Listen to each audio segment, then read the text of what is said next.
며느리 말 한마디에 밤새 잠 못 이뤘습니다.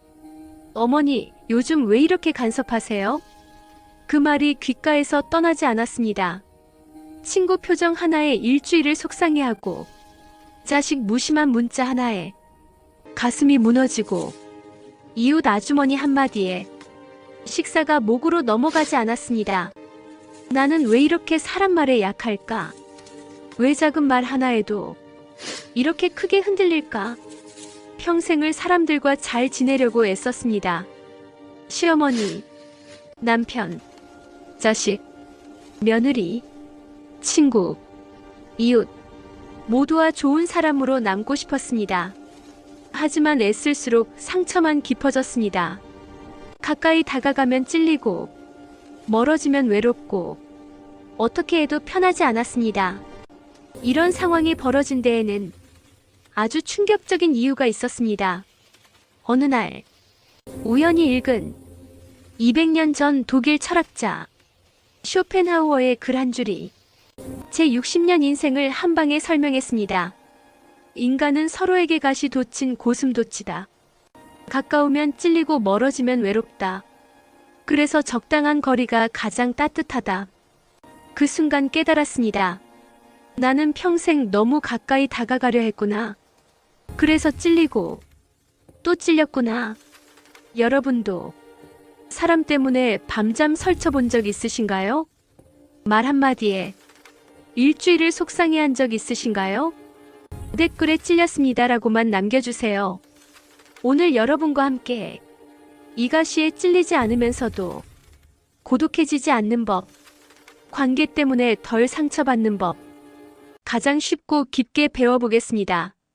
세계 우화와 3번의 명상, 그리고 실천 가능한 관계 기술까지 지금부터 적당한 거리의 따뜻함을 시작합니다. 이런 명상이 필요할 때 다시 찾아오실 수 있도록 구독해주세요. 사람 때문에 상처받는 이유. 저는 올해 68, 평생을 장사로 살아온 평범한 서민입니다. 사람을 많이 만나는 일이라 늘 웃으며 살았습니다. 하지만 집에 돌아오면 울었습니다. 웃는 얼굴 뒤에 상처가 너무 많았습니다. 어제는 단골 손님이 이렇게 말했습니다. 사장님, 요즘 많이 늙으셨네요. 그냥 지나칠 수 있는 말인데. 밤새 그 말이 맴돌았습니다. 내가 그렇게 늙어 보이나? 일주일 전에는 며느리가 이렇게 말했습니다. 어머니, 요즘 건강 괜찮으세요? 좀 쉬세요. 좋은 말인데. 이렇게 들렸습니다. 당신은 이제 늙어서 쓸모없으니 물러나세요. 그래서 일주일을 속상했습니다. 왜 이렇게 상처를 받을까? 어느 날, 책을 읽다가 쇼펜하우어라는 독일 철학자를 알게 됐습니다. 200년 전 사람인데 제 마음을 정확히 설명하고 있었습니다. 쇼펜하우어의 정의. 인간은 서로에게 가까우면 상처 주고 너무 멀어지면 외로워지는 존재다. 우리는 평생 사람 때문에 흔들리고 사람 때문에 걱정하고 사람 때문에 상처받습니다. 왜일까요? 쇼펜하우어는 3가지 이유를 말했습니다. 하나, 기대가 크기 때문이다. 저는 며느리에게 기대가 컸습니다. 내가 이렇게 해주면 며느리도 날 잘 대해주겠지. 하지만 며느리는 제 기대와 달랐습니다. 기대가 클수록 상처도 컸습니다. 둘, 상대를 바꾸려 하기 때문이다. 저는 자꾸 생각했습니다. 왜 저 사람은 저럴까? 왜 좀 더 따뜻하게 못할까? 왜 내 마음을 몰라줄까? 이 질문이 상처의 시작이었습니다. 셋, 나 스스로도 가시를 갖고 있기 때문이다. 어느 날 깨달았습니다. 나도 누군가에게는 상처를 주는 사람이라는 걸. 내 말투, 내 표정, 내 무심함. 이것들이 다른 사람을 아프게 할 수도 있다는 걸. 우리 세대는 특히 그렇습니다. 평생을 참으며 살았습니다. 시어머니 말, 남편 말, 자식 말 다 참았습니다. 하지만 나이 들수록 참는 게 어려워집니다. 작은 말 하나에도 크게 흔들립니다. 왜 이렇게? 유리 멘탈이 됐지. 젊을 땐 강했는데 하지만 쇼펜하우어는 말합니다. 상처는 사람이 주는 것이 아니라 내 기대가 만든 그림자다. 그 말을 읽고 가슴이 뜨거워졌습니다. 아, 상처는 밖에서 온 게 아니라 내 안에서 만든 거구나. 여러분도 사람 때문에 밤잠 설쳐본 적 있으신가요? 말 한마디에 일주일을 속상해한 적? 댓글에 있어요라고만 남겨주세요. 사람의 마음을 너무 믿지 말라. 쇼펜하우어 책을 읽으며 저는 충격을 받았습니다. 이 사람은 너무 냉정했습니다. 하지만 그 냉정함 속에 진실이 있었습니다. 쇼펜하우어의 말씀 중 사람의 마음은 바람과 같다. 어제 머물던 곳에 오늘 머물지 않는다. 즉, 사람의 말, 감정, 태도는 늘 변한다는 겁니다. 오늘 친절하고, 내일 차갑고, 오늘 좋아하고, 내일 등 돌리고, 오늘 웃고, 내일 뒤돌아서 욕하고, 이게 사람입니다. 저는 40년 지기 친구가 있었습니다. 어릴 때부터 같이 자라고 같이 결혼하고, 같이 늙어왔습니다. 그런데 어느 날부터 친구가 차갑게 변했습니다. 전화해도 안 받고, 만나자고 해도 바쁘다 하고, 메시지 보내도 답 없고 저는 미쳐버릴 것 같았습니다. 내가 뭘 잘못했지? 왜 갑자기 이러는 거지? 밤새 생각했습니다. 나중에 알고 보니 친구는 우울증이 왔었습니다. 나 때문이 아니라 자기 문제였습니다. 하지만 저는 이미 상처받았습니다. 쇼펜하우어의 통찰은 사람을 믿지 말라는 게 아니라 사람의 변함을 인정하라는 것이다. 사람은 변합니다. 좋았다가 나빠지고, 나빴다가 좋아지고, 이걸 배신으로 보면 평생 상처받고 살고, 인간의 자연스러움으로 보면 이해가 됩니다. 쇼펜하우어.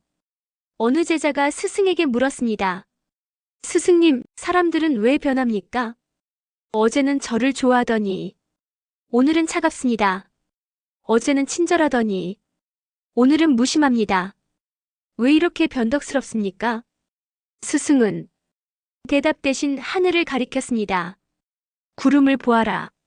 아름답다가도 금방 사라지고 갑자기 비를 쏟고 갑자기 햇빛을 가리고 구름이 이상한가? 아니다. 그게 구름의 성질이다. 사람도 그렇다. 변한다고 미워할 게 아니라 원래 그런 존재라 이해해야 한다. 저는 이 우화를 읽고 깨달았습니다. 아, 사람은 원래 변하는구나. 친구가 나빠서 변한 게 아니라 사람이라서 변하는 거구나. 우리 세대는 변하지 않는 것에 익숙합니다. 한 직장에서 평생 일하고, 한 사람과 평생 살고, 한 곳에서 평생 살고, 그래서 변화를 배신으로 느낍니다. 자식이 어릴 때는 엄마 최고 했습니다. 하지만 결혼하고 나니 며느리 편만 듭니다. 저는 배신감을 느꼈습니다. 하지만 쇼펜하우어는 말합니다. 자식은 성장하며 중심이 엄마에서 배우자로 옮겨가는 것이 자연스럽다. 변한 게 아니라 자란 겁니다. 사람은 변합니다. 그게 자연입니다. 변화를 배신으로 받아들이지 마세요. 섹터 3. 핵심 철학. 쇼펜하우어의 가장 유명한 비유가 있습니다. 바로 고슴도치 딜레마입니다. 고슴도치 이야기. 추운 겨울 고슴도치들이 모여 있었습니다. 너무 추워서 서로 가까이 붙었습니다. 하지만 가까이 붙으니 가시에 찔려 아팠습니다. 아파서 멀어졌습니다. 하지만 멀어지니 추워서 얼어 죽을 것 같았습니다. 그래서 다시 가까이 갔습니다. 또 가시에 찔렸습니다. 이렇게 수백 번을 반복한 끝에 고슴도치들은 깨달았습니다. 너무 가까우면 아프고 너무 멀면 춥다. 적당한 거리가 가장 따뜻하다. 사람도 똑같습니다.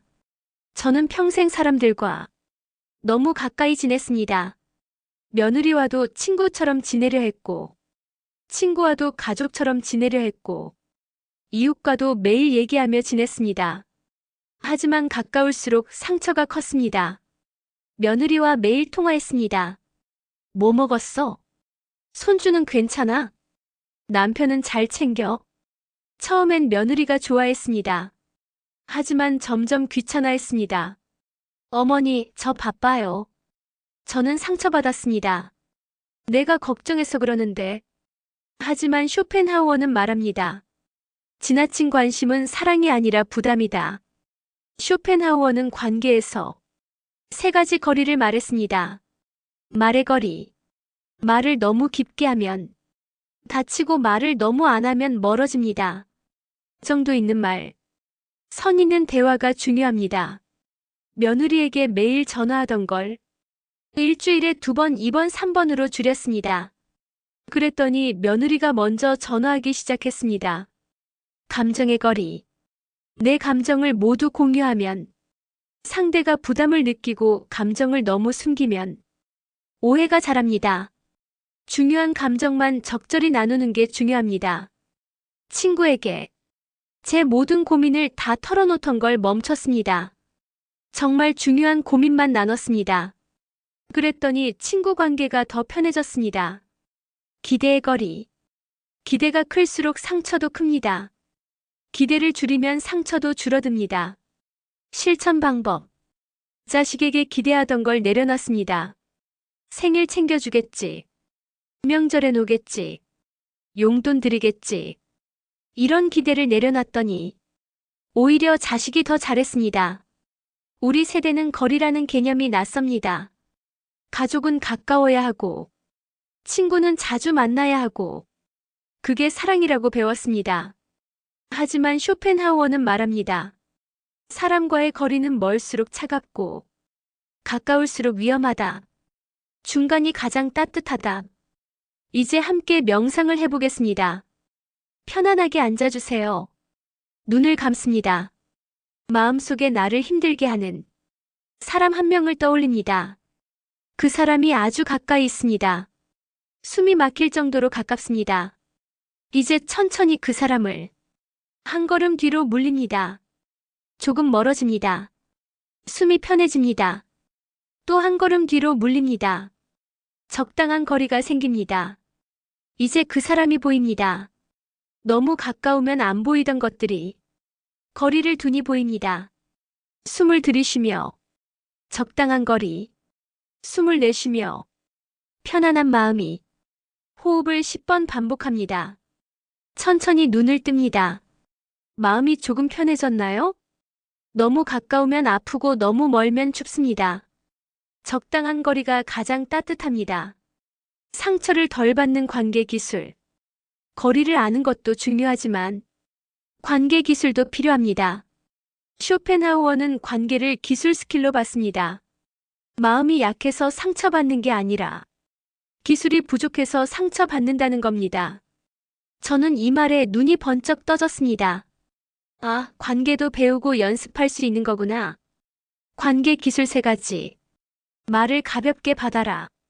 쇼펜하우어는 말했습니다. 사람의 말은 반은 바람이고 반은 감정이다.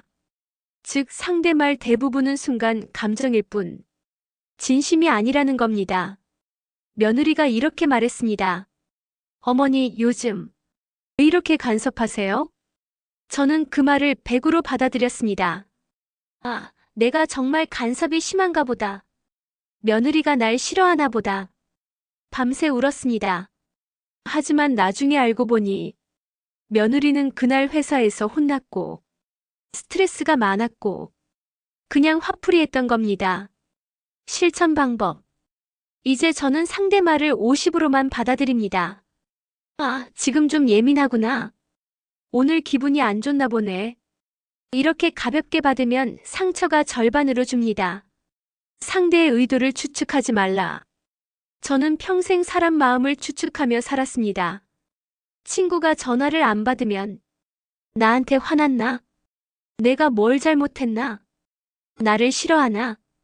온갖 추측을 했습니다. 하지만 실제로는 그냥 핸드폰을 안 봤거나 바빴거나 깜빡했을 뿐이었습니다. 쇼펜하우어는 말합니다. 추측은 상처를 2배로 만든다. 실천 방법. 이제 저는 추측을 멈췄습니다. 대신 물어봅니다. 혹시 요즘 바빠? 내가 뭐 잘못한 거 있어? 직접 물으면 대부분은 아무것도 아닙니다. 상대보다 나를 먼저 지켜라.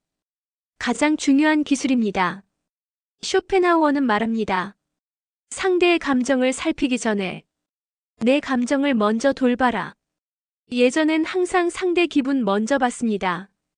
저 사람 기분 상하지 않게, 저 사람 서운해하지 않게. 내 기분은 늘 마지막이었습니다. 하지만 이제는 나를 먼저 봅니다.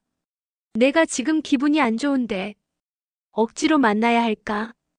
내가 지금 피곤한데 전화를 받아야 할까? 실천 방법. 내 감정을 먼저 체크하고 선을 긋습니다. 오늘은 못 만나. 지금은 통화 힘들어. 그 얘기는 하기 싫어. 처음엔 미안했습니다. 하지만 나를 지키니 관계가 더 건강해졌습니다. 우리 세대는 나보다 남을 먼저 배웠습니다. 시어머니, 남편, 자식. 늘 남이 먼저였습니다. 하지만 이제는 나를 먼저 챙겨도 됩니다. 그게 이기적인 게 아니라 건강한 경계입니다. 상대의 말을 바꾸려 하지 말고 내 마음의 해석을 바꾸세요. 섹터 5. 관계 기술을 배우고 나서 저는 또 깨달았습니다. 기술도 중요하지만 마음가짐이 더 중요하구나. 그때 스님께서 이야기 하나를 들려주셨습니다. 옛날 어느 마을에 노인이 살았습니다. 어느 날 길을 걷는데 어린아이가 노인에게 흙을 던졌습니다. 퍽! 흙이 노인의 등에 맞았습니다. 주변 사람들이 화를 냈습니다. 아! 이 버릇없는 놈아! 어르신한테 어떻게 흙을 던져? 하지만 노인은 조용히 미소 지으며 말했습니다. 흙이 날 더럽히지 않는다. 내가 화를 내면 그제서야 나를 더럽힌다. 사람들이 물었습니다. 어르신 화나지 않으세요? 화는 내 선택이다. 흙을 맞은 건 아이의 행동이지만 화를 낼지 말지는 나의 선택이다. 쇼펜하우어의 통찰. 쇼펜하우어도 똑같은 말을 했습니다. 상처는 상대의 행동에서 오는 게 아니라 내 마음의 반응에서 온다. 즉, 누군가 나에게 나쁜 말을 했을 때 그 말 자체가 상처가 아니라 내가 그 말을 어떻게 받아들이느냐가 상처를 결정한다는 겁니다. 이웃 아주머니가 이렇게 말했습니다. 아이고, 집이 왜 이렇게 낡았어? 예전 같으면 상처받았을 겁니다. 우리 집이 그렇게 초라해? 하지만 이제는 이렇게 생각합니다. 아, 저 사람이 오늘 기분이 안 좋나 보네. 그러면 상처가 안 됩니다. 단단한 마음 만들기. 쇼펜하우어는 단단한 마음의 핵심을 이렇게 말했습니다. 내가 나를 평가하는 기준이 세상이 나를 평가하는 기준보다 앞서야 한다. 나는 어떤 사람인가? 저는 나만의 기준을 세웠습니다. 나는 착한 사람이다. 나는 열심히 산 사람이다. 나는 가족을 사랑한 사람이다. 이 기준이 선이 남의 평가에 덜 흔들렸습니다. 어떤 말에 상처받는가? 저는 이런 말에 상처받습니다. 늙었다, 쓸모없다, 부담된다. 이걸 알고 나니 그런 말이 나올 때 미리 마음을 준비할 수 있었습니다. 어떤 관계를 원하지 않는가? 저는 이런 관계를 원하지 않습니다. 비교하는 관계, 자랑만 하는 관계, 일방적으로 퍼주는 관계, 이 기준이 선이 관계를 정리할 수 있었습니다. 비난을 줄이는 법으로. 쇼펜하우어는 말했습니다. 사람의 비난은 폭풍과 같아. 잠시 세게 불어도 곧 지나간다. 실천 방법으로 누가 나를 비난할 때 저는 이렇게 생각합니다. 이것도 지나간다. 정말로 일주일만 지나면 대부분 잊어버립니다. 폭풍을 두려워하면 평생 숨게 됩니다. 상처는 줄 수 있지만 그 상처를 받을지 말지는 내가 결정합니다. 댓글에 선택이라고 남겨주세요. 쇼펜하우어는 감정과 이성에 대해 깊이 연구했습니다. 그리고 이렇게 말했습니다. 감정이 폭주할 때 필요한 것은 이성이다. 이성은 내 감정을 눌러서가 아니라 바라보는 자리로 옮겨준다. 무슨 뜻일까요? 제 경험 며느리가 무심한 말을 했습니다. 어머니, 요즘 김치가 맛없어요. 그 순간 감정이 폭발했습니다. 내가 40년을 담근 김치를 맛없다고. 하지만 5초만 참았더라면 이렇게 생각할 수 있었을 겁니다. 아, 며느리 입맛이 변했나 보네. 5초의 차이가 전쟁과 평화를 나눕니다. 이성의 힘 3가지 기술. 5초 지연법. 화가 나면 바로 반응하지 말고 5초만 숨을 들이쉬고 내쉽니다. 들숨 하나, 둘, 셋, 넷, 다섯. 날숨 하나, 둘, 셋, 넷, 다섯. 20초가 전쟁을 막습니다. 친구가 섭섭한 말을 했습니다. 예전 같으면 바로 화를 냈을 겁니다. 하지만 5초를 참았습니다. 그리고 물었습니다. 무슨 일 있어? 친구는 사실 다른 일로 스트레스 받고 있었습니다. 5초가 관계를 지켰습니다. 객관의 자리로 이동하기. 쇼펜하우어는 말합니다. 내가 아니라 다른 사람이 이 상황을 보면 어떻게 볼까? 이 시선을 갖는 순간 감정은 절반으로 줄어듭니다. 자식이 무심한 말을 했을 때, 만약 친구 아들이 친구 엄마한테 이런 말을 했다면 나는 뭐라고 생각할까? 그러면 아, 별거 아니구나 싶어집니다. 감정과 나를 분리하기. 쇼펜하우어의 가장 중요한 가르침입니다. 감정은 나이고 나는 감정이 아니다. 무슨 뜻일까요? 잘못된 생각은 나는 화난 사람이다. 나는 슬픈 사람이다. 나는 불안한 사람이다. 이렇게 생각하면 감정이 나를 지배합니다. 올바른 생각은 화라는 감정이 올라오고 있다. 슬픔이라는 감정이 지나가고 있다. 불안이라는 감정이 떠오르고 있다. 이렇게 생각하면 감정을 객관적으로 볼 수 있습니다. 우리 세대는 감정을 억누르며 살았습니다. 참아라. 화내지 마라. 울지 마라. 하지만 억누른 감정은 쌓입니다. 쇼펜하우어는 억누르라는 게 아니라 분리하라고 합니다. 감정을 느끼되 감정에 휘둘리지 말라는 겁니다. 이제 함께 명상해 보겠습니다. 편안하게 앉아주세요. 눈을 감습니다. 지금 느껴지는 감정 하나를 떠올립니다. 화, 슬픔, 불안, 서운함. 그 감정을 마음속에서 꺼내 손바닥 위에 올려놓습니다. 감정을 바라봅니다. 아, 지금 화라는 감정이 내 손에 있구나. 감정은 나의 일부이지만 나 자체는 아닙니다. 숨을 들이쉬며 감정을 본다. 숨을 내쉬며 나는 감정이 아니다. 이 호흡을 10번 반복합니다. 천천히 눈을 뜹니다. 감정과 조금 분리되셨나요? 감정은 나이고 나는 감정이 아닙니다. 5초만 참으면 전쟁을 막을 수 있습니다. 댓글에 5초라고 남겨주세요. 관계 정리 습관. 이론을 배웠으니 이제 실천입니다. 쇼펜하우어식 관계 루틴은 매우 간단합니다. 매일 저녁 10분만 투자하면 됩니다. 관계 정리 3단계. 1단계 오늘 나를 피곤하게 한 사람 적기. 노트에 오늘 나를 힘들게 한 사람과 상황을 적습니다. 제 일기에 오늘 며느리가 김치가 맛없다고 했다. 속상했다. 적고 나면 객관적으로 보입니다. 아, 김치 하나 가지고 내가 이렇게 속상했구나. 2단계 그 사람과의 거리 조절하기. 그 사람에게 너무 많은 감정을 줬는지 점검합니다. 그리고 거리를 조절합니다. 실천 방법으로 말 줄이기. 매일 통화 일주일에 2번, 3번. 부탁 줄이기. 이것 좀 해줘. 내가 할 수 있는 건. 내가 감정 공유 줄이기. 모든 속마음 중요한 것만. 이렇게 거리를 조절하면 관계가 편해집니다. 3단계 오늘 나를 기쁘게 한 사람 떠올리기. 쇼펜하우어는 말합니다. 마음은 보는 방향에 따라 달라진다. 상처만 보면 세상이 지옥이고, 감사를 보면 세상이 천국입니다. 제 실천으로 매일 저녁 감사한 사람 한 명을 떠올립니다.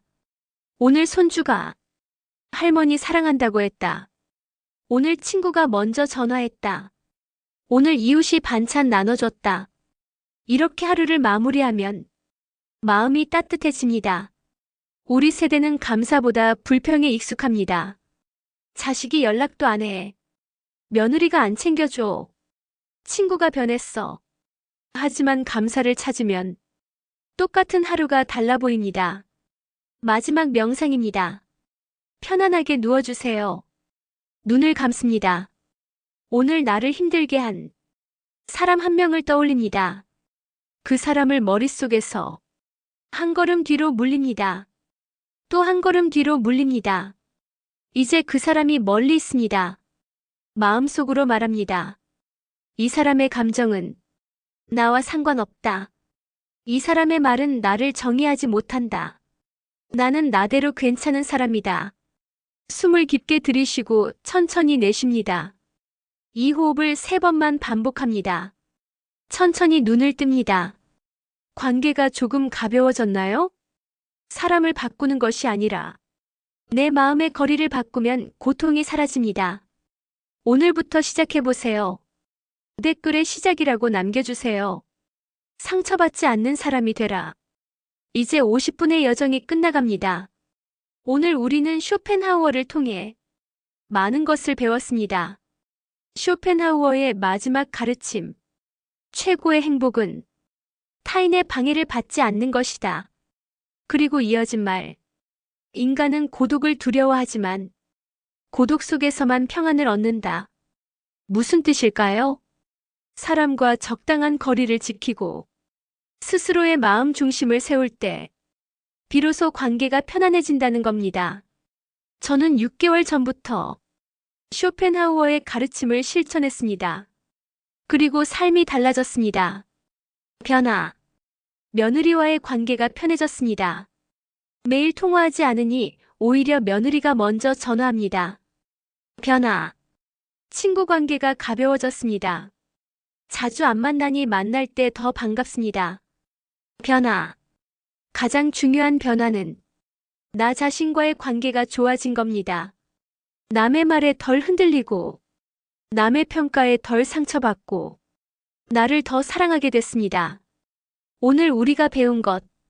사람은 가시돋친 고슴도치다. 적당한 거리가 가장 따뜻하다. 상처는 내 반응이 결정한다. 5초가 전쟁을 막는다. 감정은 나이고 나는 감정이 아니다. 매일 관계를 정리하라. 고독 속에 평안이 있다. 오늘 밤부터 여러분이 사람 때문에 덜 상처받기를. 내일 아침 눈 뜰 때 조금 더 단단한 마음으로 일어나기를. 앞으로 남은 시간들이 적당한 거리의 따뜻함으로 가득하기를. 여러분과 여러분의 모든 관계가 각자의 자리에서 빛나기를 축원합니다. 사람은 상처를 주고받는 존재다. 그러나 상처를 덜 받는 사람은 마음의 주인을 바꾸지 않는 사람이다. 여러분은 이미 충분히 잘 살아왔습니다. 이제는 조금 덜 상처받으며 조금 더 편안하게 살아도 괜찮습니다. 고맙습니다. 오늘 이 시간이 여러분께 작은 위로가 되었길 바랍니다. 내일부터 적당한 거리를 실천해보세요. 마지막 소감 한 줄만 댓글로 남겨주세요.